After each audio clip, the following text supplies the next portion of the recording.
Actress Sherry Hilton's 3 ex-husbands were out on social media campaigning against her. त्याची मुलगी रिया अतिशय सुंदर आणि देखणी, तर जय आणि रिया यांना एकमेकांना भेटू दे. What? I'm an adult now, Dad. मला हे तुम्हाला सांगायची काय गरज आहे का?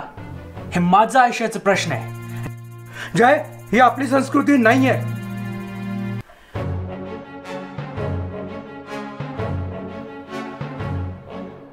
तुम्ही धावत होता तुमच्या स्वप्नांच्या मागे, तुमच्या ध्येयांच्या मागे, आणि मी बाळराजे आता मोठे झालेले आहेत. आता तू ठरवलंच असशील तर कर मनासारखं, पण एक लक्षात ठेव,